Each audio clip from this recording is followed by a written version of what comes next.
Welcome on in. This is the RotoWire Fantasy Football Podcast presented by our friends over at Circa.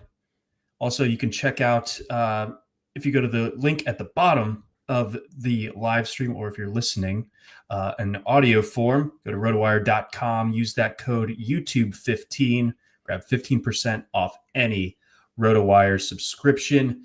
But today's topic will be similar to what we did on the Thursday show last week, where we take a deep dive into a player and then expand that into the best ball ramifications, and then go a little bit further into the offense. So last week we kind of kicked this off with the Bears, talking about Luther Burden, his fit within that offense, Ben Johnson coming in, year two for Caleb Williams, year two for Rome Odunze, unsettled possibly backfield there in Chicago. So we got to all of that. If you haven't checked that out, go ahead back into our archives, either on YouTube or wherever you get your podcast. But similar deal today, but we're taking it to an NFC North rival where Ben Johnson came from. That's the Detroit Lions. And we're going to start things out specifically with Jameson Williams. And, he's a guy who it may have taken a little bit for his career to get off the ground, but I think, even going back to when he was a prospect, Mario, we were pretty convinced that this was going to be, a difference maker at this level. Obviously, his rookie year coming off the ACL injury that he had suffered late in his career at Alabama, that slowed him down. Then a suspension going into year two kind of took it some time as far as getting things on the tracks. But last year, I think we started to see kind of a more full proof of what Jameson Williams can be. So, give me your general sense on how things have gone thus far, and more specifically, I guess, from last year. That's the most applicable sample that we really have when it comes to Jameson Williams. Now we kind of have this fully fleshed out Lions offense where, we see what it looks like when Jameson Williams has a full-time role there. Yeah, I thought things were looking pretty rough, concerning maybe, and not rough. It wasn't that bad. There was always still reason to find Jameson Williams promising, even after the first sluggish 2 years. But the tone around him changed. The tone around the way the Lions coaches talked about Williams changed last offseason, and so it was good to see him come through the way they were talking him up. It's like sometimes it turns out teams were just talking up a guy because they were trying to, just be nice, maybe even try to drive up trade value, something like that. But last offseason, when the Lions coaches said that Jameson Williams had turned a corner and was making, tough catches now that he never used to, and showing just better discipline in general, it showed up in the numbers. It's not easy to turn 91 targets into 1,000 yards and 7 touchdowns, especially when the quarterback is Jared Goff, in my opinion. I know there's a lot of people in recent years who I'll just go ahead and accuse them of not watching Goff with the Rams, because I don't think most of them did. But they've in recent years come to believe Jared Goff's actually like this MVP candidate quarterback. He's so good. No, he isn't. The system is so good. Yeah. And Goff, even with this system being basically perfect for him, still has a certain volume cap. Like those 605 pass attempts from 2023. I don't think Goff is going over that, or if he does, he's going to have turnover problems like he did last year. I don't know what the problem was last year, because it's like Goff had some really, really low points at a few points, including the playoffs. And I don't know what the excuse is exactly, but to be very specific about the limitation Goff poses to a guy like Williams, it's in the depth of target. Goff last year at 6.4 yards average depth of target. That's 7th percentile across the NFL. Now think about that. This is the best, or one of the best offensive lines in the league. The run game is robust and explosive. Defenses can't cover downfield, and yet Jared Goff throws at that level of shallow depth of target. That's a system player. That's a quarterback who needs crutches to stay upright. And Williams is at once limited by this fact, but he's also a central reason why Goff's still in a cushy situation going into this year. More specifically, even when Williams isn't getting the ball, the speed downfield threat that he has dictates to the defense that they give more room than they want to that running game and to Amon-Ra St. Brown, Sam Laporta, whatever else. So Williams, as a fantasy investment, has that challenging reality, in my opinion, where he is always at risk of being a better real life player than a fantasy one. And, with Goff having the dependency that he does on short routes, with St. Brown and Laporta being so good, with Gibbs being so good in that part of the field, I just don't know how much Williams can scale up in terms of target rate. And if you try to juice his target rate by bringing his routes closer to the line of scrimmage, then you're not using his best trait, which is, I don't want to make it sound like Williams is a one pony. I just think he is one of the almost singular downfield threats in the league, and generally you want to make the defense worry about that. No, exactly. So the scaling up detail, I think, is really interesting because he was hovering like a little bit under 20% of the target share a year ago. And like you said, with Goff, his comfort zone is the short in the intermediate, which is, again, like you said, not the best area for, or not where Williams is at his best or where he's the most dangerous necessarily, what the defenses are most concerned with. So now we have this interesting tension where, he has a 1,000-yard season last year. He has some really impressive under the hood numbers as well that I want to touch on quickly. I did a little cherry picking using the RotoWire receiving stats. I went ahead, went to the advanced stats page. Pretty nifty, I will say. Among receivers with at least 50 catches that haven't had an ADOT north of 8 yards, Jameson Williams had the highest yards after catch average, about 8 yards after the catch per catch last season. So that equaled out to 45% of his yards coming after the catch. So I think that to me that demonstrates that Williams is good, and his ADOT for the record it was around 11 yards. 1. Yes, so 11.3.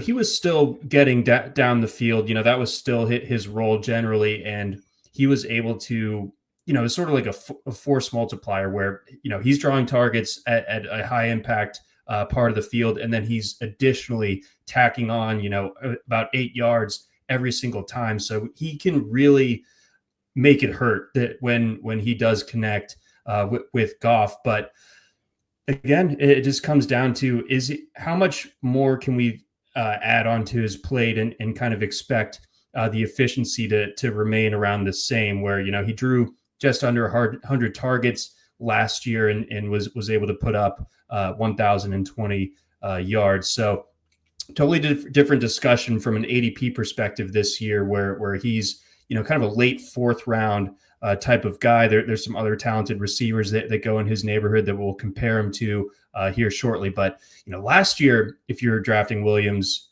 it was kind of an 8th. It was sort of like an expensive lottery ticket because there still wasn't a lot of proof that he could get it done at this level. But he was still like a 9th, 10th round pick if memory serves. So now it's totally different with him being that 4th round type of guy. Yeah, man. I don't want to push back against Jameson hype because I think he more or less deserves it. He dealt with a lot of crap those first couple years, and he's an easy guy to root for. But there's no way I'm picking him at that ADP. Doesn't matter if it's best ball. Doesn't matter what the scoring system is. There's just no way. In my opinion, the only way Jameson Williams comes through at that price is if Amon-Ra St. Brown misses time. And that could happen. Things like that absolutely do happen, as much as they're always unforeseen and it makes everybody, depressed when it happens. Things like that do happen. But you could say that about so many other players in any given range of the ADP. And you could say it about players later than Williams in the ADP and have a similar upside scenario trigger in the event of the the if then thing that you might apply in any given player's case. But I think Williams could be he would be capable of so much more in an offense that could strike downfield well. I don't think Goff is that guy. And as much as I've seen in some fantasy media speculation that this offensive coordinator John Morton not to be confused with Johnny Morton, who I kind of initially assumed he was the former Lions receiver from the 90s.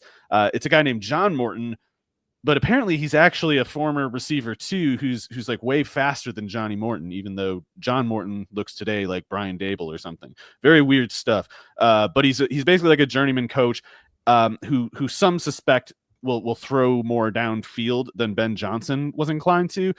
And I just don't think that was ever it. I think Ben Johnson would strike downfield as much as he thought it was possible to. I just think with Goff, there's only so much you can really do there, and you got to work with the intermediate and underneath. So I think Williams. By the way, Williams's ADOT last year was already the 11.3 yards. That's not particularly high. A guy like Jameson Williams's ADOT, I think ideally would be at least 13.5 plus, because that means you're really making the defense reach downfield, and they should chase him. He can beat them there, and it's nice it would be nice to have a quarterback who can land those bombs downfield. I just don't think it's Goff, and I don't think trying more will help anything. It's funny how I just think back to Williams in the landing spot with Detroit, but on the night that he got drafted, and it's like, I love Jameson Williams. I think I had him as my wide receiver 1 in that class, but it's like, Goff just doesn't really jive with what Jameson Williams brings to the table, and now we're at the point where that actually is starting to matter a bit more. So that's kind of an interesting full circle type of deal. So you mentioned that. The current ADP probably a bit too rich for your blood. So in that instance, I mean, is the market just off generally then in that case? I'm looking at Underdog's ADP. You got Travis Hunter going 43, and you have Jameson Williams 45 with Devontae Smith sandwiched in between them. Cortland Sutton just a little bit behind there, DK Metcalf and Zay Flowers. So a big cluster of receivers going in that particular stretch. Are there hard targets, hard fades for you within this particular range, Jameson Williams included? I'm not psyched on the options in that range there, and that whole pretty much all those ADPs you mentioned are just so triggering to me as a person who does not understand the wide receiver culture. That wasn't me stammering. It's a wide receiver culture that they have on Underdog, and I just don't understand it. And then as far as it applies, I don't understand either how DK Metcalf and Zay Flowers are the last ones in that list. They seem to me like they should be at the front of it. So I wouldn't be picking any of those guys, except I have taken Flowers and Metcalf, which on Underdog, I think it's worth noting, the half-point PPR does, I think, create a pretty significant gain effect for DK Metcalf relative to full-point PPR. Yeah, I think so as well. DK Metcalf, not someone that you would you would accuse of being a PPR merchant by any means. No. Yeah. ADOT and touchdown rate merchant, basically. Yeah, he does it the hard way. And in Flowers' case, I've drafted him a lot. I think he's my most drafted receiver thus far. And before I get accused of being a Ravens homer, which, fair, I do like his projection for this year. And I think that just generally speaking, if you just kind of like separate some things out, I think that the Ravens, I think I think Adam Levitan tweeted out that we have look ahead lines for every single game this year, and the Ravens have the second highest projected scoring in the league this year. The Lions actually are third in that cluster, and I think the Bills are first. But regardless, a long way of saying that I think Zay Flowers is, kind of established himself now as the number one target for an offense that, I think we can be pretty confident if Lamar Jackson stays healthy is going to be among the league leaders in scoring. Yeah, and I'm not even a big Flowers fan. I think he's kind of I think if he had been drafted later than he had been, he wouldn't have been forced into the offense at the rate that he was. I still am such a truther that I think someone like even Marvin Mims is better. But the Ravens are invested in Flowers, and I would like to believe that projected point total thing. Like, I'm a big fan of Lamar and Derrick Henry, and even if Flowers, if the offense stays more or less the same, and if Flowers, even if Flowers does nothing more than he did in previous years, I still think he's at least a really good floor pick in that range. And it's in the case of like Sutton and Williams, it's like I don't even know if these guys are going to get 65 catches this year. So just zooming it back out to Williams, him being picked where he is now, what does that say? Like, tell the story of like what the market is believing when it comes to Jameson Williams. Are they thinking that he is just going to have a much higher touchdown rate this year? Are they thinking that, numbers go up? So he had the numbers go up last year, therefore they must go up again. What does the ADP being in the mid 40s mean when it comes to Jameson Williams? I think that's tough to figure out, and it's kind of a case by case thing usually, where sometimes a player's ADP, whether it's going way up or way down, you can easily just trace it to a certain news report or some pundit's take, that kind of stuff. I don't know what it would be, and I'm not aware of anybody. I'm not aware of like a market mover dictating anything about Jameson Williams's current ADP. And in Underdog's case especially, it's like sometimes those people are just taking receivers to take receivers. It's just like they don't believe anything. These are people who fundamentally do not believe in anything. I think though there's often like a coalition of different kind of like people interests for different reasons driving a certain market, and there might be a kind of person in the case of Williams. Maybe this person's also a Goff optimist. Maybe not. Maybe it doesn't matter to them. But there are some people who sort of just look at prospects, especially younger prospects like Williams with high pedigree like Williams, and they sort of just assume they'll get better every year. And specifically in the form of stats, like Williams could actually get better this year than he was last year and not have better stats to show for it if his circumstances don't give him the opportunity to do it. So, the idea that Williams will just become a fundamentally different player, and maybe, for instance, maybe someone believes, well, Jameson Williams will take another step in his fourth year, whatever this is, and his catch rate will improve from 61.3 to 66.5 or something. And if that were to happen, I think it would mostly be because of fluky reasons. I don't think it would be any change on Williams's part. And so I don't really understand any of the reasons. I can't think of a reason that would make sense to me. The one that would make sense to me is the belief that Goff can do more than he ever has, and I flatly reject that. Yeah, I mean, we've seen the Lions basically in perfect setups the last few years. There's actually a pretty interesting conversation going on in the chat right now about Goff's home road splits. I think those are fairly well known at this point. But if you weren't aware, Goff is bad on the road and specifically bad outside. And I think according to one of our chat members, Jamie, only 3 outdoor games for the Lions last year. And I think that's that underscores the point that, like, I don't want to say that the Lions missed the boat or anything, and that, like, they missed their shot at winning a Super Bowl, but like it doesn't get much easier than that type of setup where almost every week Goff is either at home or in a dome or both. And you lost to a rookie quarterback, it's.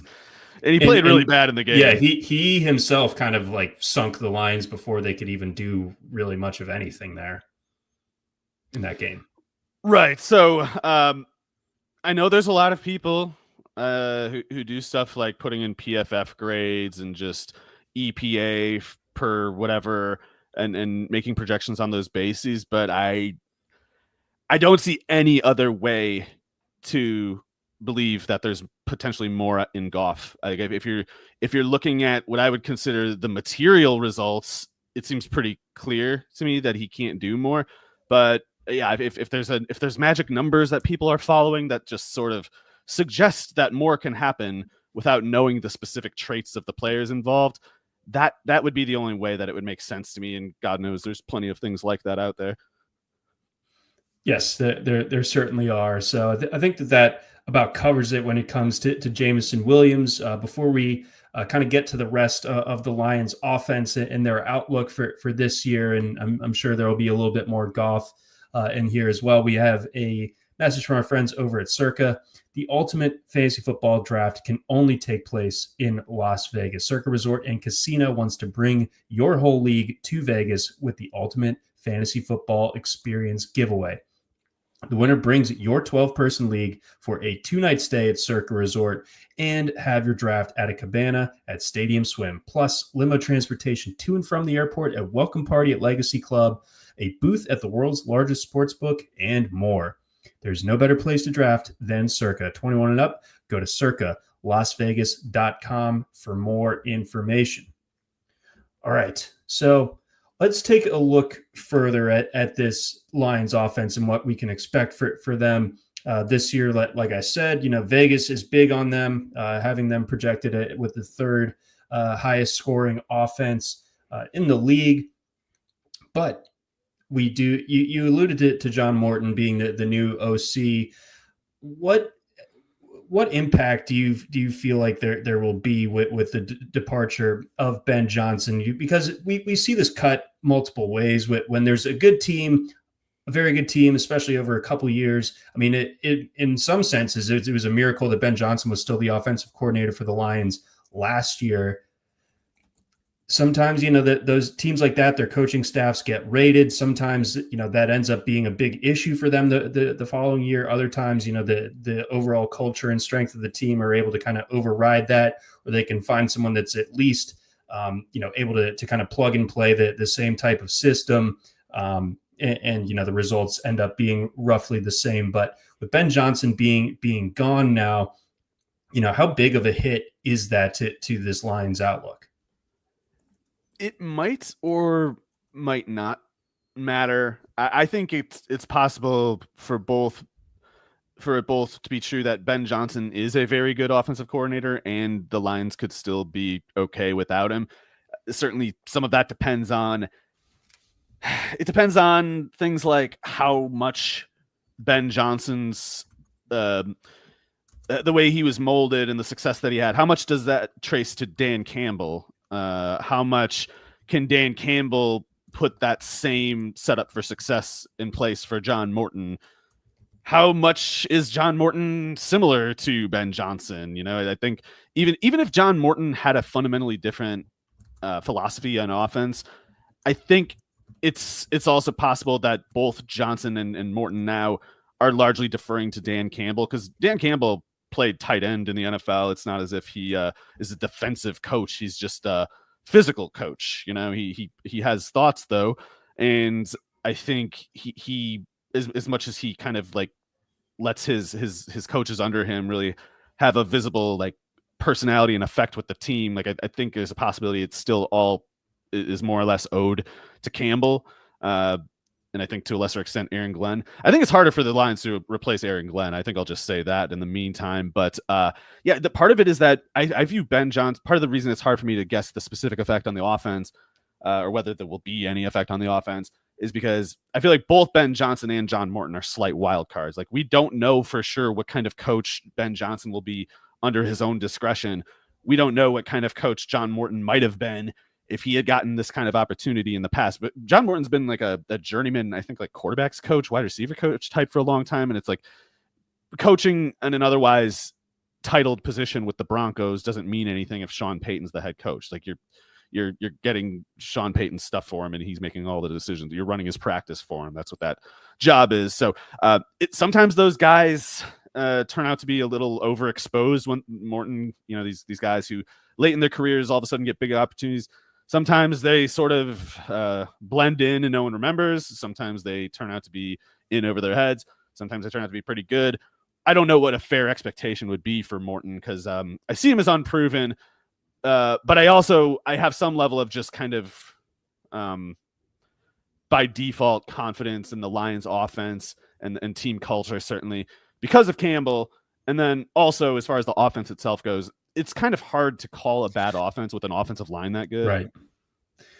Yeah, that's the thing to me. It's just like he comes in and he has his own ideas and philosophies and everything, but this does feel like just a ready-made, like just kind of don't screw it up, don't press the wrong buttons when it comes to operating this Lions offense. Like there's so much returning production there. and all the pieces are well known and talented, and we can all say that. At this point, starting with that offensive line, the impressive group of pass catchers, the great running back duo, and a quarterback that can, kind of do what I was just alluding to, and just simply run the system.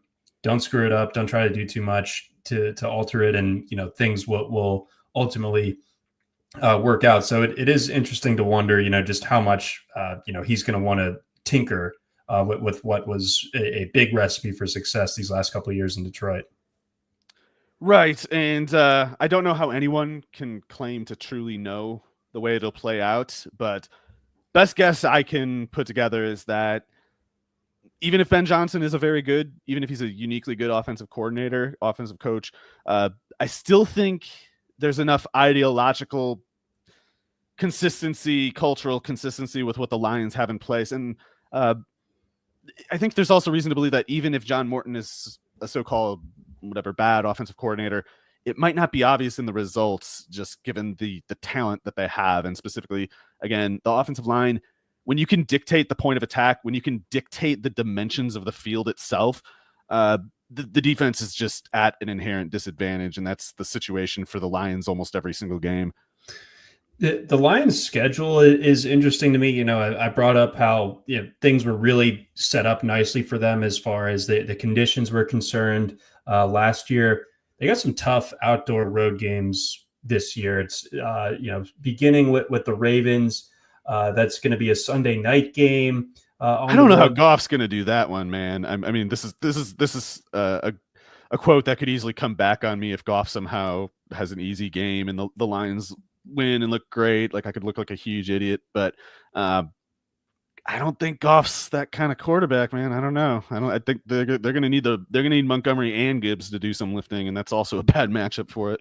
And we saw 2 years ago that was like the one time other than the playoffs last year that I can really remember since the Lions got rolling that they got kind of like boat raced in a game that was in Baltimore. But they go on the road to the Bengals. They go on the road to the Chiefs. They got one at the Lions. I don't like Arrowhead for Goff at all either. Yeah, that sucks. So it's a good bit, I'd say, trickier. And there's also a road game in November at Washington and road game at Philly. Things soften up towards the end as far as the conditions go, though, where they do have a lot of games indoors during the fantasy playoff stretch. They got a home game against the Lions, road game against the Rams, home for the Steelers, and on the road against the Vikings. So indoor for most of December until week 18, where they get to play the Bears to finish it out.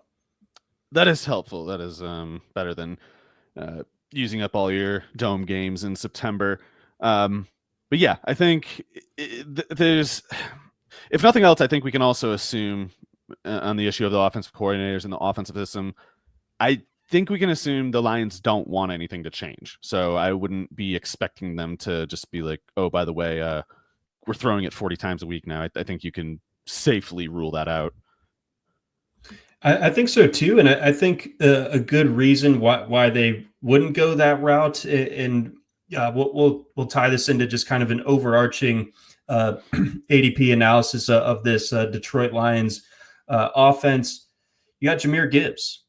Jahmyr Gibbs on Underdog is a top 6 pick. His ADP 5.9. Amon-Ra St. Brown, also a first rounder with an ADP just under the 10th pick. So when it comes to these first round guys within the same offense, obviously different positions, who are you more inclined to invest in with your drafting preferences? Well, the disclaimer on Amon-Ra St. Brown is that I also didn't pick him much the last 2 years, and clearly that wouldn't have worked out poorly for anybody who picked him. So it's not as if and even in those cases, it wasn't as if I was so eager to fade. It was just, I guess, maybe it's a greediness issue. It's just like, I want more explosiveness than Amon-Ra St. Brown can provide, or at least I need it to be full point PPR before I see him as a truly explosive player in fantasy. I see him otherwise more so as just a steady one. And steadiness is definitely great in the first round. And that's why I can see St. Brown being on a lot of winning teams this year. I just don't think in those cases it would be because of that selection. I think it's because of like the other parts of the roster, how they played out. But yeah, he will never be the reason your team isn't good enough. So no reason not to take him truly, unless you're just as high as I am on some of the alternatives. In Gibbs's case, it's full speed ahead. Even with that schedule, I think that schedule might actually be, if that schedule, the tough defensive matchups, if it brings Goff down a little bit, if it allows the other teams to get more leads than the Lions maybe have seen the last couple of years, that could be the script for Gibbs to catch like 80 passes this year, because he can definitely do it. Gibbs can. It's only been Goff, in my opinion, that has even limited Gibbs as a pass catcher to this point. And more specifically, when you have so many targets going to St. Brown and Laporta, it's like Gibbs as an underneath pass catcher is dealing with a cramped field already. Because like think about all the coverage resources that are hovering in that like 7-yard range and lower. So if you could spread the field out a little bit, make the defense make some one-on-one tackles in space against Gibbs, that just immediately turns into a nightmare scenario for the defense. So if Morton can cook up that scenario specifically, that would A, help Goff get through those potentially tough games, and B, it would put Gibbs on a fantasy, script, give him a ceiling like we very rarely see nowadays. No, I'm a big believer in it. I think that the sample that we got last year when David Montgomery was on the shelf, and we kind of saw the genie coming out of the bottle when it comes to Jahmyr Gibbs, and like I don't think you put it back in, and obviously the market agrees with that to a certain extent. With him being not only a first rounder but a fringe top 5 pick.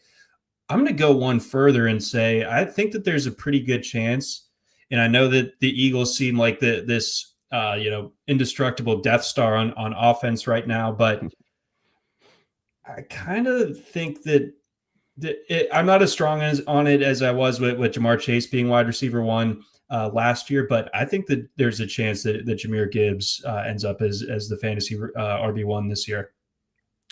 Yeah, absolutely. I think carry volume more specifically, is the only potential obstacle. And that specifically would only occur if A, the Lions have a lot of leads, and B, David Montgomery does all the necessary lifting to keep those leads for good. And particularly if the defense is a little worse, if Goff is struggling to make as clean of a box score as in the last couple of years, those are details that put the offense, the Detroit offense, in a more desperate position. And the simple rule is the more desperate they get, the more they give the ball to Gibbs. And the more you give the ball to Gibbs behind that offensive line, I think the better. And I think that we could see some, huge long touchdown runs from him, sort of. Yeah, he's awesome. Like almost H-Chan level of like explosiveness out there. He's unbelievable. And I think that like this is the year that he kind of gets solidified as like a truly elite running back, one of the best in the league. So I've really had no issue taking him as high as 3. I think you can say him first overall, no qualms at all.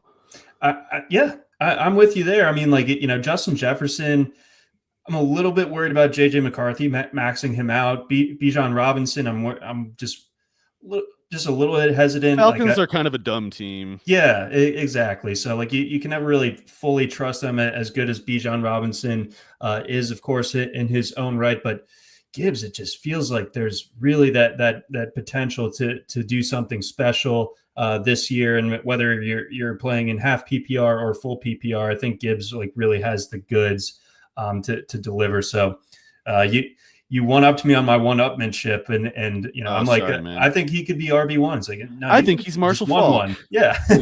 now you're not even in the frame anymore. I'm getting dunked on. Our guy Michael chimes in with a super chat. Just thanks, Michael. Yes, much appreciated, thanks, Michael. Always in here. Just opining, thinking that the loss of Aaron Glenn will be, if the defense continues to improve and stay healthy, that this will affect the Lions' weapons. I mean, like the Lions obviously definitely hamstrung by the defensive injuries last year. I think that was a big thing that worked against them, and we saw that last season. You hope that that balances back out and that defensive core can stay healthy throughout the entire course of the season, and that Hutchinson, kind of returns to the form that he was on, showing that he was kind of like a defensive player of the year type of guy before that gruesome leg injury. I thought it was interesting also that the Lions wanted to kind of continue to beef up the defensive interior last year. I love that Williams pick. Yeah, exactly. Williams. I wasn't expecting it, but I was just like, hell yes, real football. Yes, honestly, and with Ali McNeil getting hurt late in the season last year, it's like you just want to be able to. And DJ Reader, I think, entering the last year of his deal, it's like just make sure that you don't have the drop off in the middle. Make sure you have the depth. There, I mean, we steal a little bit from the Eagles blueprint. You give yourself the means of setting the dimensions of the field. And Williams, big 2-gap guy, he could probably make some plays too. We'll see. But I love their insistence on having 2-gap defensive tackles on the field at all times. It's just, you're not running on us. We won't let you do it. It's not a choice. Up to you. We're just not going to let you do it. Yes. Bringing back the big beefy lads. We love to see it there in Detroit. Moving on, I think a guy that is sort of perceived to be a relative disappointment from last year, and it was going to be hard to replicate what he did as a rookie. I'm talking, of course, about Sam Laporta.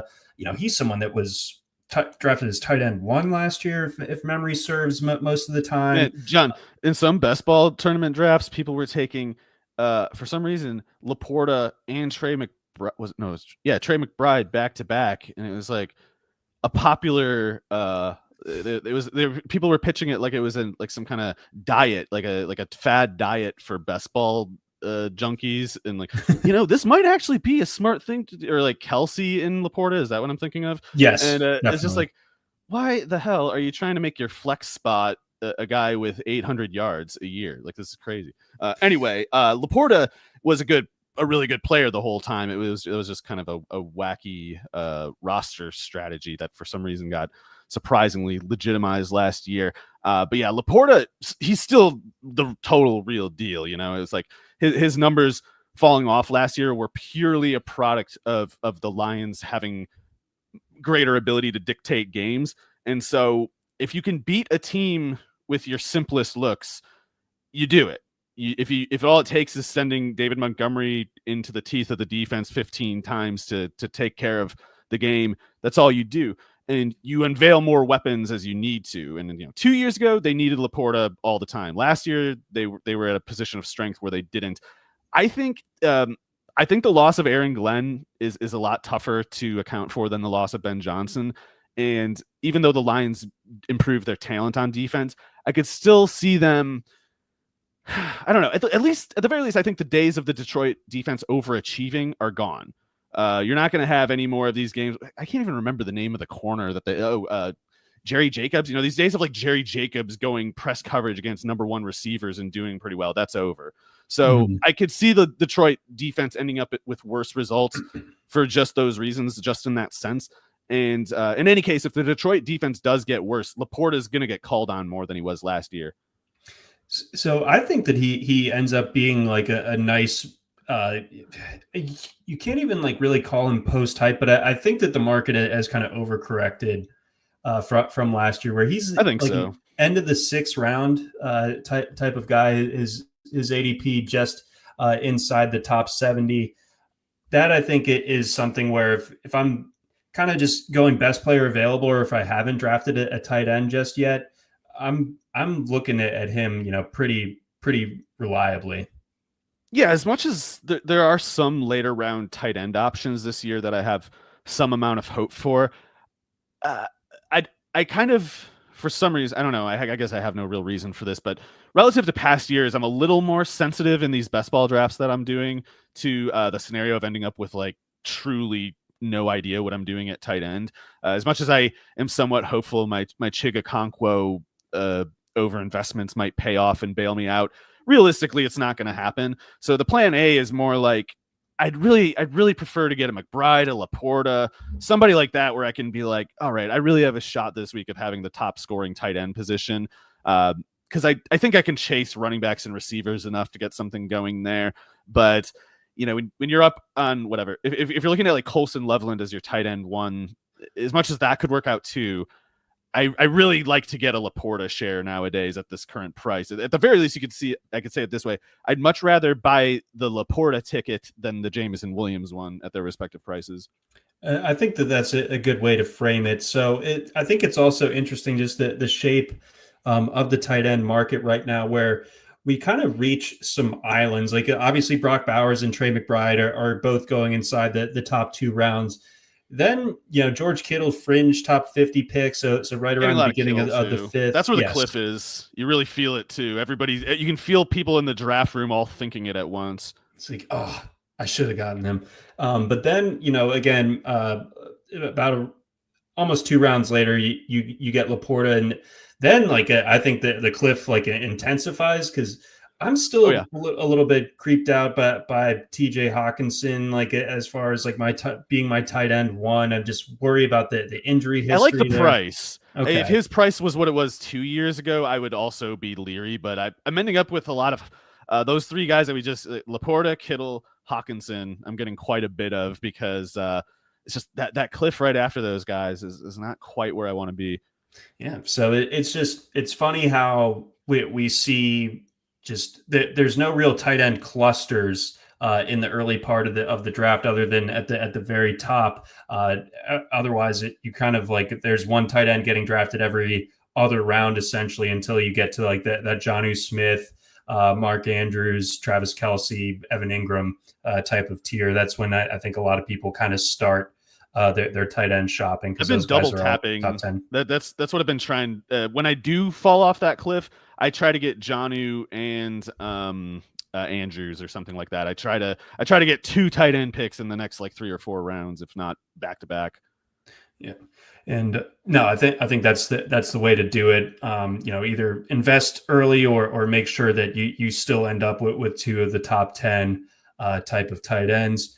Michael points out, and it's a fair rebuttal, that Hawkinson will be 2 years post injury, but I know it's pretty gnarly. And again, I'm a little bit. I know KOC is the man, but I'm going to need to see it with JJ McCarthy, and I think that there's potential in McCarthy, but you got a lot of mouths to feed there, and I think it's going to be a lower volume passing game. I don't know. Yeah, sorry. The thing I would argue anyway, best ball tight end exposure. You want to keep in mind that tight ends get hurt. I don't know, probably even more than running backs, at least about as much. It's a more brutal position by far than wide receiver. So the part of what helps me get over the Hawkinson anxiety about all the things you just mentioned is that I am forcing myself to take that other. I'm hoping, like you were saying, top 10-ish. 2 guys with the chance at the top 10 might be good enough odds, even if one flames out. So it's there's a lot of risk around most corners. You got to keep your exposures limited to a certain extent. Wide receiver, maybe there's certain cases where it's worth going 45% exposure or something if it's cheap enough. If you're really feeling like letting it ride or whatever. But at tight end, I think you do want to keep an eye on your exposure rates, because it's so easy for a guy, even if he's the totally slam dunk right pick. It's so easy for a tight end to end up playing 9 games or something.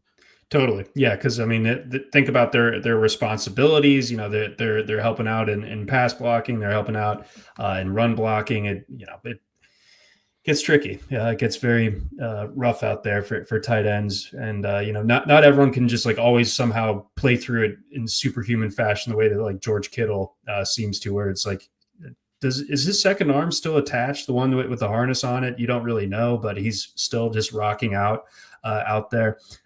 Michael also chimes in with a looks like a dynasty dealio.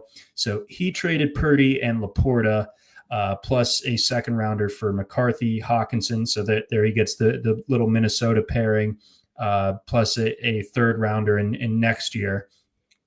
Because he believes that Laporta a little bit more touchdown dependent than Hawkinson.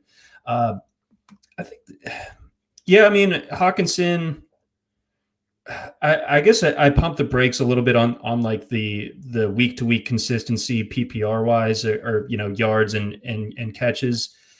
just because I think Addison is going to continue to like take on a bigger role in this offense alongside Jefferson. Like I think that it's not so much Hawkinson as the second option in this offense or in the passing game, and it's more Addison. Yeah, I mean my only issue with the trade would actually be the moving back around part.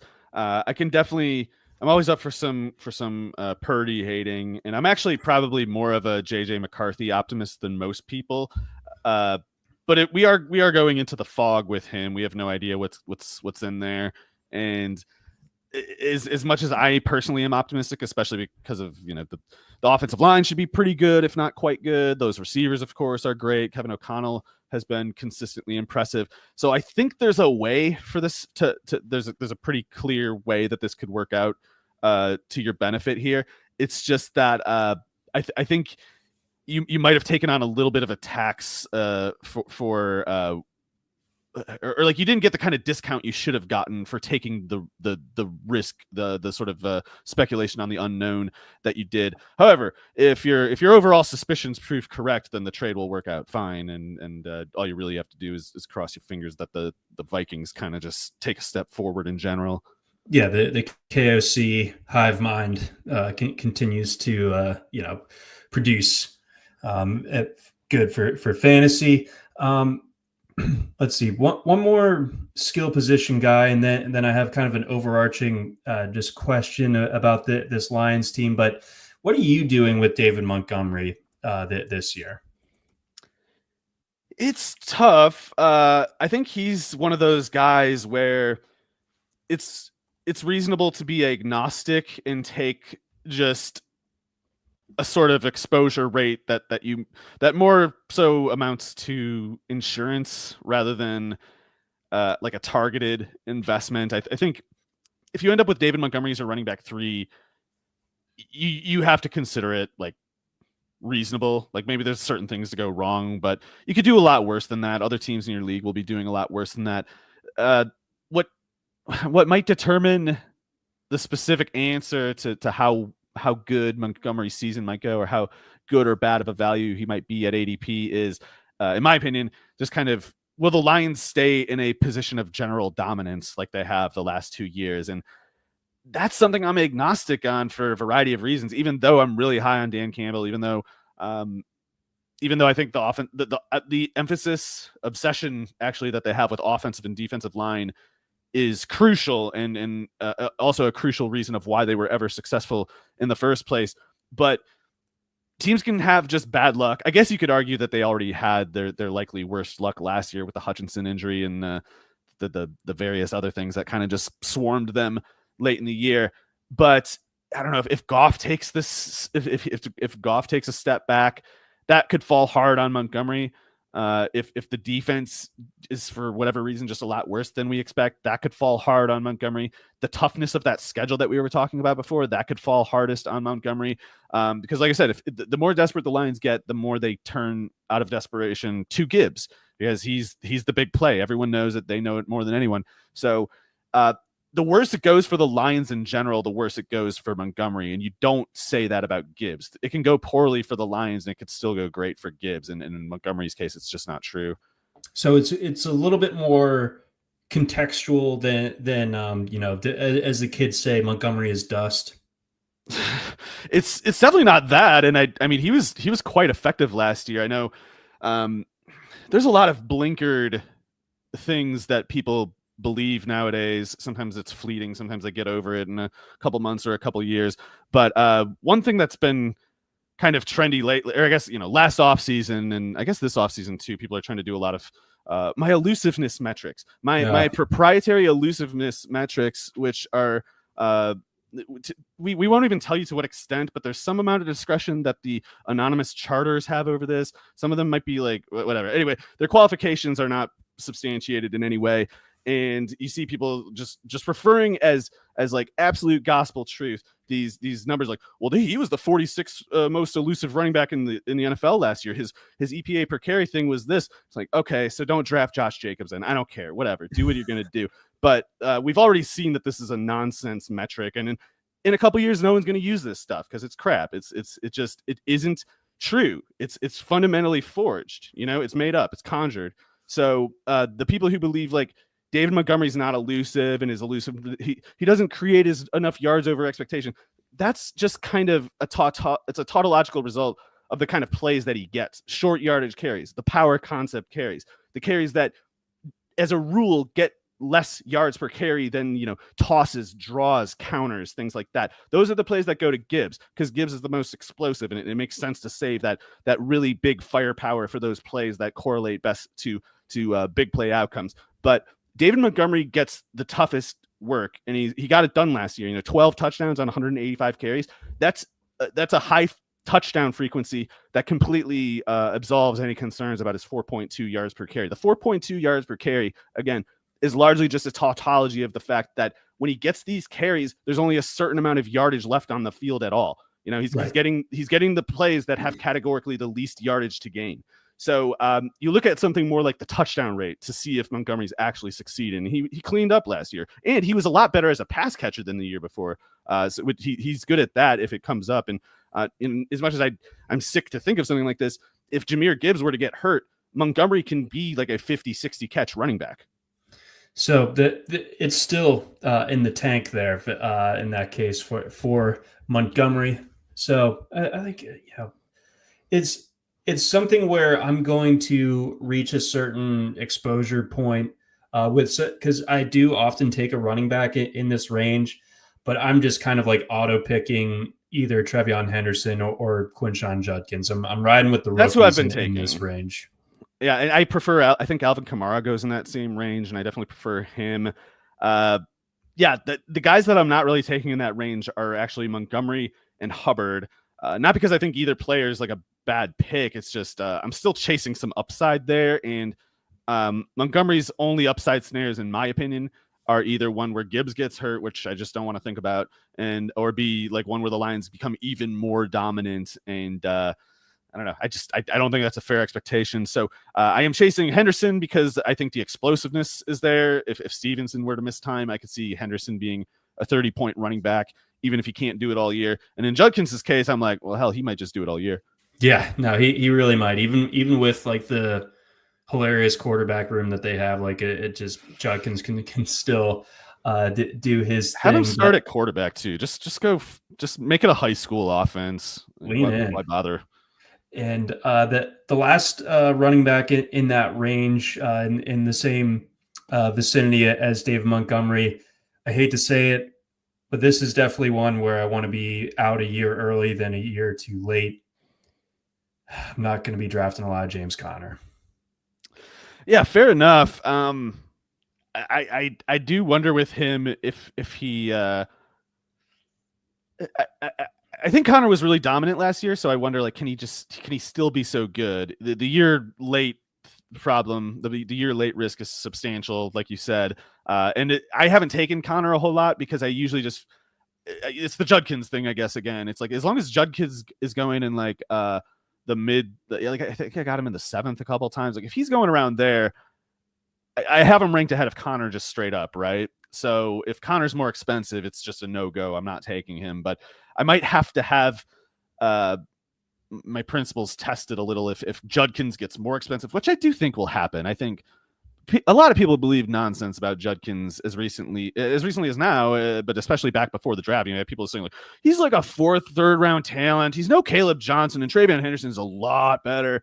And it's like that stuff. It still permeates now to some extent, but it won't for much longer, right? Like the more people see Judkins, they're just be like, "Oh, right, yeah, he's the guy who sent Zach Evans to the bench as a true freshman at Mississippi after 5-star Zach Evans transferred from TCU to get away from Kendre Miller, and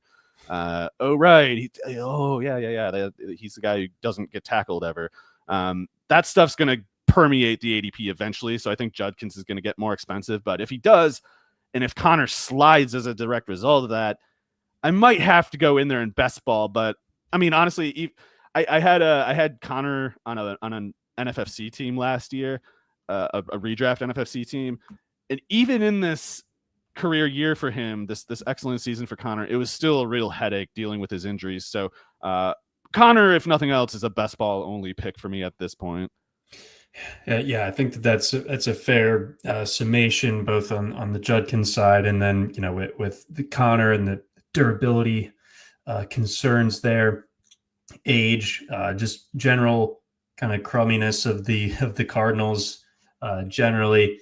Um, okay, so rounding it out, yeah, we've covered all of the skill position guys that get drafted in the top 100 for the Lions. The Goff obviously is a guy who goes a bit later, like ninth, 10th round type of guy, like QB 13, 14. But there's pretty heavy concentration, I think you could say, when it comes to the Lions offense. Like, each of these five guys are going in the top 70. The next guy you get to from the skill group is Isaac Tesla at the end of the draft. So Ow! so I guess the I question hate that. is, oh yeah, Sorry. the question to me is there a sleeper in this offense, or on the other side of it, if one of the key links in this chain for the Lions when it comes to their skill guys, if they get hurt, like other than obviously like the Gibbs Montgomery dynamic that you brought up, does it just kind of fall apart? Yeah, they might. They might need to get another receiver. Honestly, I don't know what they think they're going to do if either of St. Brown or Williams were to miss time. So maybe I'm not giving Tim Patrick enough credit, but we know Khalif Raymond is a sub package player, quite good as that goes, I think. But you can't really expect Raymond to play more than 300 snaps, or if he does, you gotta kind of prepare for the possibility that some number of things have gone wrong already. Uh, Patrick, the player of 4 or however many years ago it was that he was last healthy, maybe that would have been enough, but I don't trust what's there now. Tesla is a ridiculous draft pick. I mean, I don't. We don't need to. We don't need to validate this at all. Like this is Brad Holmes being epic. It's not really much more than that. Falling for RAS if you want to be generous, maybe. But Tesla, he's going to be like a glue guy for a team, right? Like he's going to be on teams for however many years because he'll block and he'll do some fundamental things well. He will be a good decoy because of his speed. So in that sense, I could see Tesla being a fairly useful wide receiver 3 if he is clearing out space for other people. But at Arkansas, he always played in the slot. And then he, as a slot receiver, to specialize as a guy running like 25-yard post routes off of play action, that's crazy because they're already cooking up a free release for him by putting him in the slot. And from the slot, he can't draw targets before like 25 yards downfield. What are we doing here? I don't. Maybe his background as a quarterback or whatever many years ago is a viable excuse for his slow development. But I just don't think Tesla can get releases. I think there's a hitch in his route running somewhere because 2 years ago at Arkansas, I don't know if he was in the slot that year, but they were throwing him a lot more targets. Like his depth of target was a lot lower, and they gave him a lot more targets in 2023. And Tesla face planted. He caught like half of the targets for like 5.5 yards per target. Andrew Armstrong is clearly a better player. So whatever. Maybe Tesla can be a good like decoy and blocker guy, but what is that? A fast Cody Hollister? Who cares? It's crap. That's nonsense. So whatever. I don't exactly have faith in Dominic Lovett either. He can't hold on to the ball. Yeah, I'm almost like bring on the era of Tom Kennedy if this is what we're looking at. See what Mike Fury's up to. Oh, Mike Furry. Yeah. Yeah. There really is a chance that I don't know, maybe Amari Cooper, somebody like that. That would ease my concerns quite a bit. I also don't know why Cooper in general has not been signed yet. I don't think that guy's totally dust.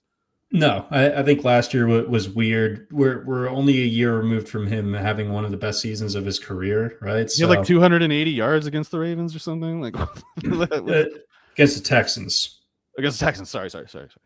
That was that still remember that weekend. Like him and Pickens both like went nuclear, and that like got me into a best ball final. That was was an exciting Christmas. But let's do it this year with the Lions. Let's do it. Let's run it back. But yeah, the point being, it's interesting how top heavy that this Lions offense is, and how little, like, how much you kind of have to squint to make an upside case for anyone that's going outside the top five among these Detroit Lions options. Yeah, I wish I had done a better job of recalling who might otherwise be a free agent at the moment, but now I'm all hopped up on this Cooper to Detroit thing. Like, you guys gotta, respectively, both of you need to get it together. I think, that's a fair signal that it's probably time to wrap this up. But I think we did a pretty good job here covering the Detroit Lions and our outlook for them for this year. We'll get some more of these deep dives going. I think you could kind of argue that the entire, we're going to try to hit North, everything. Yeah, it's just that some teams we might kind of just omit because we talk about them so much for other reasons, including these like we might get to the end of we might get to the third NFC North team and decide that the fourth one isn't worth getting to. Yeah, I think the Packers, like, we can kind of there's not a ton of nuance. It's like, does Jordan Love look better or worse, or look better or more the same? But actually, let's make it the Packers that we skip, because I hate that rotation at receiver so much. I might not survive the episode. I don't think I would either. That wouldn't be good. And I don't want to make you say anything about Marshawn Lloyd either. So I'm over invested already this year. My fortunes depend almost exclusively on Marshawn Lloyd at this point. It's the best. All right, that's going to do it for us here on this edition of the RotoWire Fantasy Football Podcast. Again, big thanks to our sponsors over at Circa. And, of course, check out the bottom of the screen. Go to rotowire.com. Use that code YouTube15. You get 15% off any RotoWire subscription. For Mario Puig, I'm John McKechnie. Thanks for listening.